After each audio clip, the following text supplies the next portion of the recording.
네, 이번 시간에는 우리 교재 79페이지 되겠네요.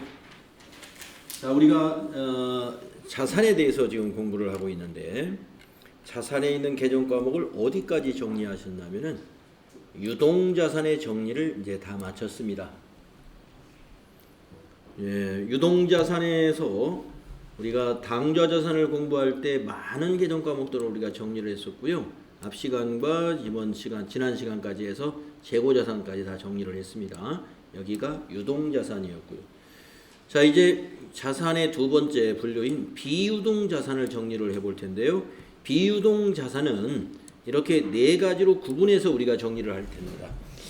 그래서 투자자산, 개정 과목 많지 않고요. 뭐 시험에서도 뭐 출제 빈도가 많지도 않습니다. 자, 유형자산, 유형자산 이거는 이 비유동자산에서 양이 가장 많은 수업 분량이 되겠고요. 시험에서도 많이 출제되는 부분입니다. 자, 무형자산, 유무형자산이라고 하죠. 무형자산. 그 다음에 기타 비유동자산. 그래서 비유동자산에서는 그 시험하고 연관지어도 유형자산이 중요하고, 그 다음에 뭐 실제 업무할 때도 비유동자산의 업무에서는 유형자산 쪽이 좀 많은 부분을 차지할 것으로 예상이 됩니다. 자, 그래서 비유동자산의 개정 과목 지금부터 한번 정리하도록 하겠습니다. 먼저 투자자산으로 분류되는 것입니다. 자, 투자자산이라는 것은 뭐냐면요, 비유동자산 중에서 기업이 판매 활동 이외의 장기간에 걸쳐 투자 이익을 얻을 목적으로 보유하고 있는 자산이면 다 투자자산이 되겠습니다. 그래서 투자자산 하면은 다 비유동자산이에요. 우리가 일부 이 유동자산 안에도 일부 투자성 유동자산이 있었죠. 예를 들면 단기 금융상품들, 1년 만기 정기예금, 1년 만기 정기적금이라든가, 또는 단기 매매증권, 특히 단기 매매증권에 있는 주식이나 채권은 단기 투자 목적이었죠. 그러니까 우리가 그때는 우리가 투자자산이라고 분류를 하진 않았어요. 단기 투자 목적인 것은 그냥 유동자산의 당좌자산으로 분류를 합니다. 단기 투자 목적이기 때문에 금방 현금화가 되는 거예요. 금방 현금화가 되기 때문에. 자, 투자자산은 투자 목적인데 장기간에 걸쳐, 여기 있죠? 장기간에 걸쳐 투자 이익을 얻을 목적이다 하니까, 여기서 장기라는 건 그러면 5년, 10년, 20년 이것만 장기냐? 1년 이상이다. 그러면 보통 장기라고 봐요. 1년 이상이다. 그래서 1년 이상 정도의 기간을 우리는 장기에 걸쳐 이렇게 표현할 수 있습니다.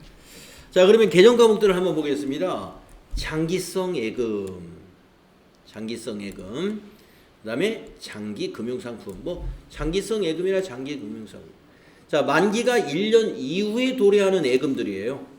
여기서 1년 이후이기 때문에 1년까지는 우리가 단기 금융상품이라고 해서 당좌자산으로 분류했던 것이고, 여기서 1년 이후니까 2년, 3년 이렇게 되겠죠. 그래서 2년, 3년 이런 장기 예금 모두 장기성 예금에 해당이 됩니다. 그 외에 여러 가지 금융상품들 2년짜리 이상 되는 것들, 그래서 뭐 RP, CP, CMA, MMF, CD 이런 상품들도 1년 이후에 만기가 도래하는 상품을 우리가 투자자산으로 분류한다는 거. 그 다음에 이제 특정 현금과 예금이라고 하는 개정 과목이 있어요. 만기가 1년 이후에 도래하는 사용이 제한되어 있는 금융상품이다. 그래서 사용이 제한되어 있는 금융상품의 예를 여기 하나 들어놨어요. 우리 기업이 은행하고 당좌 거래를 체결하려면은 당좌 개설 보증금이라 하는 것을 은행에 예치를 해야 되는데, 이 당좌 개설 보증금은 돈이 없다고 찾았을 수 있는 그러한 예치금이 아닙니다. 그래서 사용이 제한되어 있다. 당좌 거래를 유지하는 한 이 돈을 찾을 수가 없어요. 그래서 당좌 개설 보증금 같은 것이 바로 회사에서 개정 과목 처리할 때 특정 현금과 예금 이런 계정 과목으로 묶어놓으면 된다 하는 얘기입니다.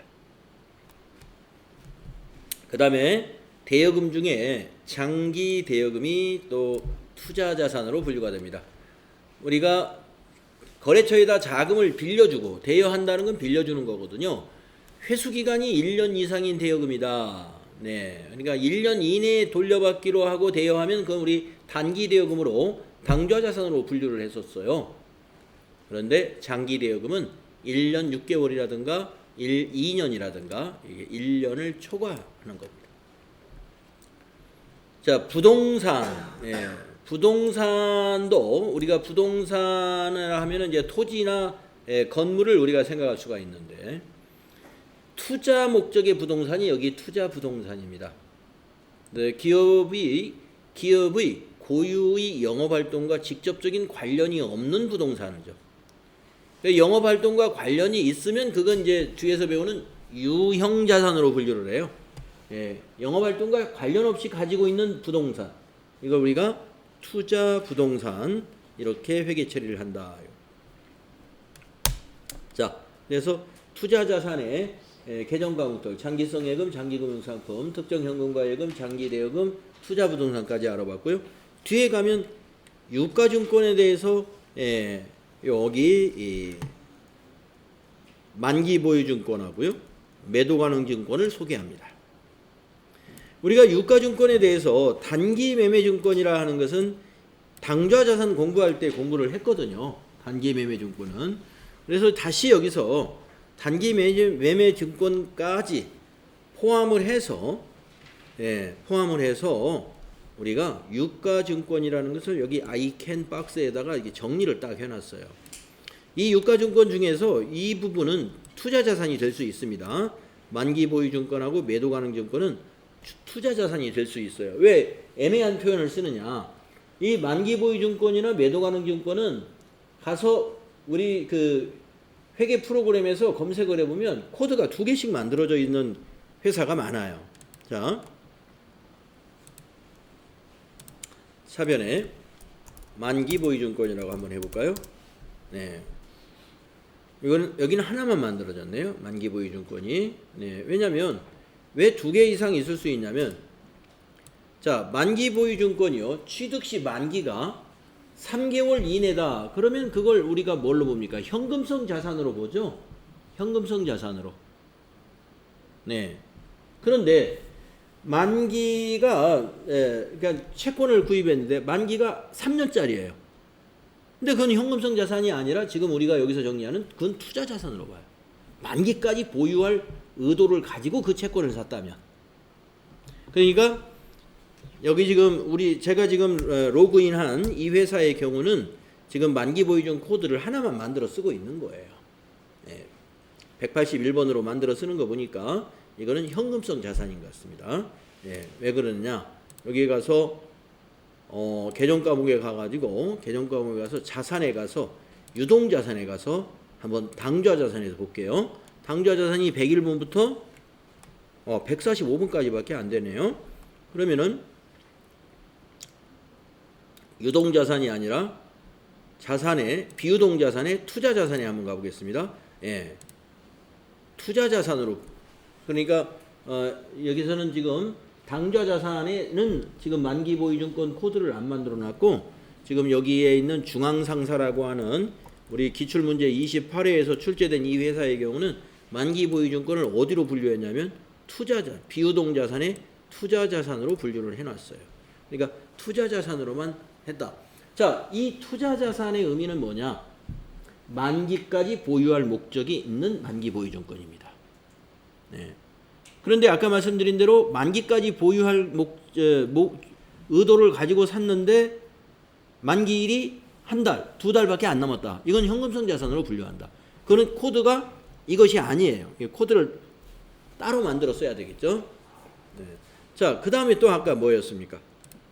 매도가능증권을 한번 볼까요? 매도가능증권. 자, 차변에 매도가능증권 한번 검색을 해볼게요. 여기는 이제 2개가 있네요. 자, 일반적으로 이렇습니다. 자, 매도가능증권도 123번이 있고 178번이 있어요.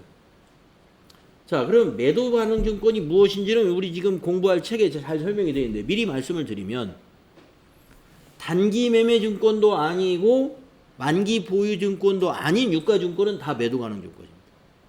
자, 그러면 단기 매매 증권이라는 것은 단기간의 매매 차익을 목적으로 취득한 주식과 채권이죠. 그럼 만기 보유 증권은 만기까지 보유할 의도를 가지고 구입한 채권이죠. 그 두 가지가 아닌 유가 증권은 매도 가능 증권이에요. 그래서 그 중에서도 123번은 이거는 유동자산에 해당이 되는 것이고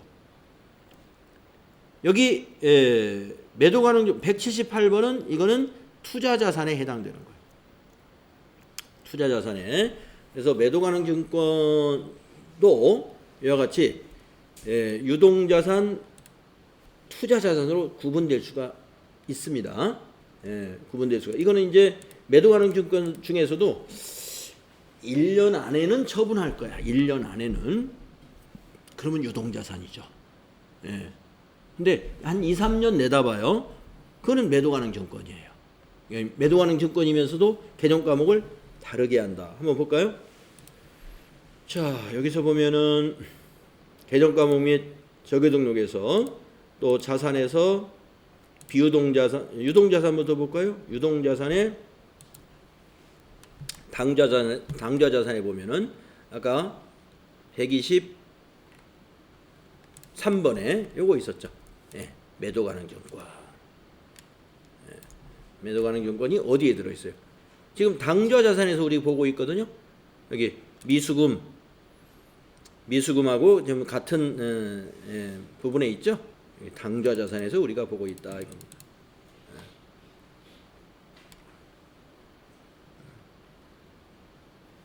123번 당좌자산.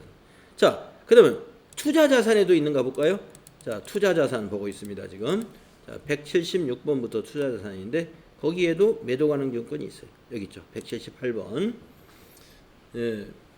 자, 이렇게 두 가지 코드가 두 개가 다 존재하는 게 매도 가능 증권과 만기 보유 증권이에요. 단기 매매 증권은 하나예요, 코드가. 자, 그러면 이제 책에 있는 내용을 보도록 하겠습니다. 자, 우리 유가증권은 지분증권과 채무증권으로 구분을 하는데 지분증권 하면 주식을 말해요. 우리가 주식에는 보통주 주식과 우선주가 있죠. 그래서 회사의 순자산에 대한 소유 지분을 나타내는 유가증권을 말하고, 즉 우리 지분증권이라는 것은 그 기업의 소유 지분을 갖는 거잖아요. 주식이니까. 채무증권은 돈을 빌려주는 거예요. 국가가 발행한 채권은 국채, 공공기관이 발행한 채권은 공채, 기업이 발행한 채권은 사채라고 하죠. 그래서 채무증권을 우리가 국채, 공채, 사채로 구분해서 볼 수가 있는데, 이것은 우리가 채권을 사게 되면 나중에 만기 때 어떻게 됩니까? 그 채권에 표시되어 있는 액면 금액을 청구할 수 있는 권리를 가지게 되는 거죠. 이게 채무증권, 즉 채권입니다. 자, 그래서 이 유가증권을 개정 처리할 때는 이렇게 세 가지로 분류를 하는데, 단기간의 매매 차익을 목적으로 하면 아까 말씀드린 단기 매매 증권. 이 단기 매매 증권은 지분증권과 채무증권, 즉 주식과 채권에 다 해당되고요. 그 다음에 만기까지 보유할 적극적인 의도와 능력을 가지고 취득한 유가증권은 만기보유증권으로 분류를 한다는 거예요. 근데 이 만기보유증권은 지분증권에는 있을 수가 없죠. 그래서 하이폰으로 해놓았고, 채권에만 만기라는 것이 있기 때문에 만기보유증권은 채무증권만 해당이 된다는 이야기입니다. 그리고 밑에 세 번째 줄에 보면 1과 2 외의 경우로 언제 매각할지 결정하지 않은 경우다. 이건 애매하죠. 1년 내에 매매할 것도 아니고 언제 매매할지, 이런 것이 지분증권이 될 수도 있고 채무증권이 될 수도 있는데, 이것은 매도 가능 증권으로 회계 처리한다 이거예요. 매도 가능 증권으로. 그러니까 아까 제가 1년 안에 처분할 거지만 매도 가능 증권으로 보는 것도 있다고 그랬죠. 그러면 선생님 1년 안에 처분하면 단기 매매 증권인데요. 근데 여러분 단기 매매 증권 우리 정리할 때 기간만을 가지고 단기 매매 증권으로 보는 게 아니라 뭐로 한 가지를 뭐를 봤었냐면요. 시장성이 있느냐 이걸 봤죠. 그러니까 단기간의 매매 차익을 목적으로 하면서 동시에 그 유가증권이 시장성이 있어야 돼요. 기업이 처분하고자 할 때 처분할 수가 있어야 됩니다. 그러니까 주식이다 그러면 적어도 상장 주식이어야 되죠. 그런데 비상장 주식 이런 것은 내가 이번 12월에 여러 가지 보너스도 줘야 되고 우리 회사 유가증권 좀 처분해 가지고 회사 경비로 좀 쓰고 싶어요. 근데 12월에 회사가 보유하고 있는 채권이 한 5천만 원 정도 되는데 그걸 좀 처분하려고 했는데 안 팔려. 왜 안 팔리느냐? 시장이 없어요. 즉 공개된 주식이 아니라 비공개된 뭐 집안에 어느 회사 주식을 가지고 있다든가 뭐 친구가 뭐 법인을 만들었는데 그 주식을 내가 갖고 있다든가 이런단 말이에요. 그 친구가 사주지 않으면 누가 사줄 사람이 없어요. 그 회사에 대해서 아는 사람이 없으니까. 그런 것은 뭐예요? 내가 단기간에 매매를 목적으로 샀으나 시장성이 없기 때문에 그건 매도가능 증권으로 분류하는 게 맞아요. 그래서 단기 매매 증권의 분류는 기준이 두 가지가 충족해야 돼요. 1년 안에 처분한 단기 처분 목적을 가져야 되고 그 다음에 시장성이라는 것이 확보되어야 된다는 거죠. 그래서 단기 매매 증권으로 분류할 수 없는 그런 매도 가능 증권이 있다는 겁니다. 자, 그래서 또 진행을 해보면 기업이 여유자금으로 유가증권을 구입하는 경우에 단기 매매 증권, 매도 가능 증권 또는 만기 보유 증권으로 분류를 해야 돼요. 단기간 내에 매매 차익을 얻기 위한 목적으로 시장성이 있는 유가증권을 구입하는 경우, 자 여기 나오죠. 단기간의 매매 차익이 목적이고 또 시장성이 있는 유가증권을 구입하는 경우는 단기 매매 증권을 분류한다. 반면에 만기까지 보유할 적극적인 의도와 능력을 가지고 구입하는 경우에는 만기 보유 증권으로 분류한다. 그렇죠? 그래서 단기 매매 증권이나 만기 보유 증권으로 분류되지 아니하는 경우 그것은 매도 가능 증권으로 분류하면 된다는 겁니다. 즉 만기까지 보유할 것도 아니고 단기에 매각할 목적도 아니지만 언제 매각할지를 결정하지 않은 유가증권은 매도 가능 증권으로 분류한다고 보면 된다 이거예요. 채무증권과 지분증권 모두가 단기 매매증권이나 매도 가능 증권 대상이 된다. 그러나 채무증권만이 만기 보유증권이 될 수 있다. 이 만기 보유증권으로 분류하려면 유가증권에 만기가 있어야 하기 때문이다. 아까 말씀드렸던 거예요. 자, 단기 매매증권과 매도 가능 증권은 공정가치로 평가한다. 네, 보통 결산 때 하는 거잖아요. 우리가 자산의 가치를 현재의 시가, 즉 공정한 가치로 나타내는 게 바람직하다 해서 단기 매매증권, 매도 가능 증권 공정가치로 평가를 합니다. 하지만 자 그래서 결산 시 잔고금액과 공정가치를 비교해서 평가손익을 기록을 해요. 그러나 평가손익을 인식하는 방법에 차이가 있다 이거예요. 단기 매매증권의 평가손익은 이제 시험하고 관련되는 게 이거예요. 단기 매매증권의 평가손익은 단기의 손익, 즉 영업의 비용이나 영업의 이익으로 인식을 합니다. 하지만 매도 가능 증권의 평가손익은 기타 포괄손익이라고 하는 자본으로 인식한다는 것을 꼭 우리 시험 용어에서 아주 이 시험에 잘 나오니까 잘 기억하셔야 돼요. 아마 여러분들 그 자본의 분류 표를 보면서 제가 여러분에게 외우라고 하실 때 기타 포괄손익에서 매도 가능 증권 평가손익을 제가 좀 강조를 해드린 적이 있는데 아마 기억이 나실지 모르겠어요. 매도 가능 증권 평가손익 이것은 단기 손익이 아니에요. 그러니까 매도 가능 증권을 평가했더니 이익이 났다. 이게 손익계산서에 수익으로 가지 않는다 이 말이죠. 그러나 단기 매매 증권은 평가했더니 이익이 났어요. 이건 손익계산서에 영업의 이익으로 갑니다. 그 차이예요. 그래서 단기 매매 증권의 평가는 어차피 단기에 처분할 거니까 그거에 단기의 손익으로 들어와도 큰 시차가 없다 이렇게 보는 것 같아요. 하지만 매도하는 증권은 언제 처분할지 확정되지 않은 것이기 때문에 평가는 하되 단기하고는 너무 시차가 많이 날 수가 있으니까 단기의 손익에는 반영을 안 하더라 하는 거예요. 자, 그런데 또 만기보유증권은 어떡할까요? 아예 평가를 하지 않습니다. 만기보유증권은 평가라는 게 의미가 없어요. 예, 왜냐?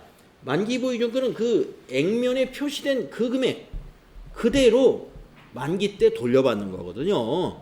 예, 그렇기 때문에 평가라는 게 의미가 없죠. 액면가가 500만 원 써 있으면 500만 원 만기 때 그냥 받는 거니까 그것이 지금 400으로 떨어졌다 600으로 올라갔다 하는 게 중도에 그렇게 평가하는 게 의미가 없는 것이다. 결국에 만기 때 액면에 표시된 액면가로 돌려받는 것이다. 그래서 만기보유증권은 평가를 안 합니다.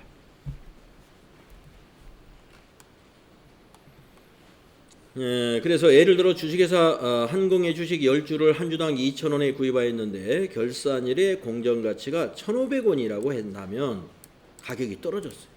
2,000원짜리가 1,500원이 되었다면 무엇으로 분류하느냐에 따라서 공정가치의 변동분을 아래와 같이 분개하게 되는데 단기 매매증권으로 만약에 분류된 거라면 차변에 단기 매매증권 평가 손실이 오면서 이것이 어디로 가요? 단기의 손익계산서에 가고 단기 매매증권 대변에 자산 감소 5,000원 이거는 재무상태표의 자산 감소로 나타난다 이거예요. 하지만 매도가능증권은 매도가능증권으로 분류가 되었다면은 차변에 오는 계정과목이 매도가능증권 평가 손실이 오게 되는데 이 매도가능증권 평가 손실은 손익계산서로 가는 게 아니라 기타 포괄 손익이 자본이기 때문에 이것도 재무상태표로 간다. 예, 재무상태표로. 그리고 대변에 매도가능증권 이것도 재무상태표의 자산 감소로 가죠. 그래서 이 밑에 있는 거래는 무슨 거래예요? 이것은 교환거래가 되고 위에 있는 거래는 거래금액 5,000원이 전부 손익으로 가죠. 이것은 손익거래가 된다는 거죠. 그래서 단기 매매증권으로 분류해가지고 만기 때 평가를 하면 손익거래 평가가 일어나는 것이고 매도가능증권으로 분류되었을 때는 우리가 평가를 하면 교환거래로 거래가 형성이 된다. 차변대변 다 재무상태표로 간다 이 말이에요.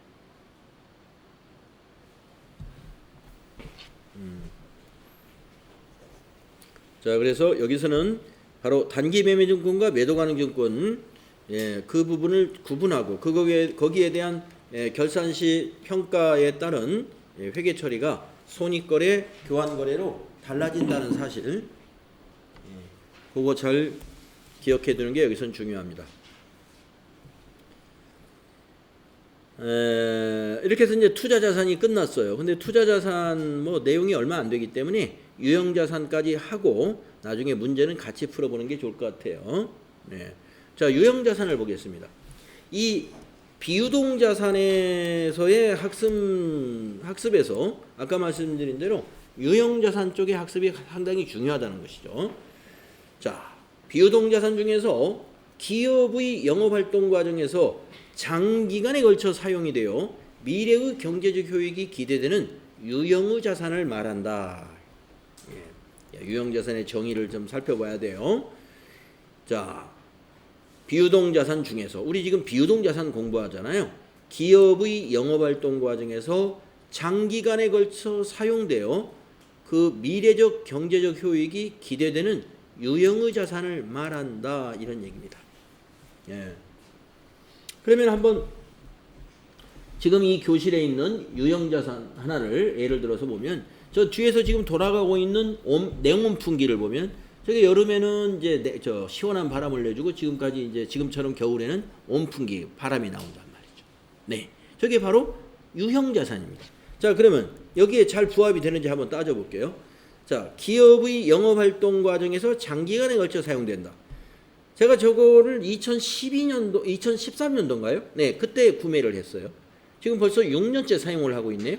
네, 그래서 기업의 영업활동에서 장기간, 여기서 장기간이라는 것은 적어도 1년 이상을 말하는 거예요. 1년 이상 사용하고 있죠.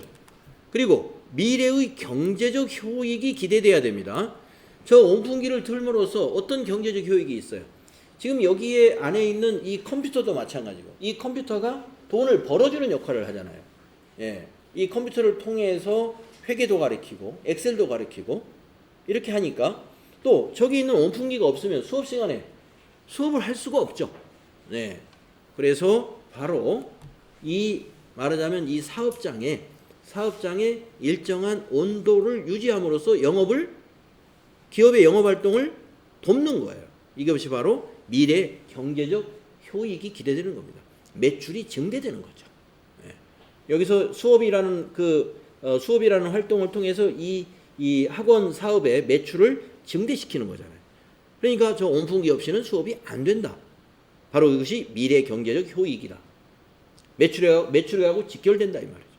자, 그 다음에 유형의 자산이다. 유형과 무형 여러분 아시잖아요. 예, 물리적 형태가 있다 이거죠. 유형이라는 것은 물리적 형태가 있는 거.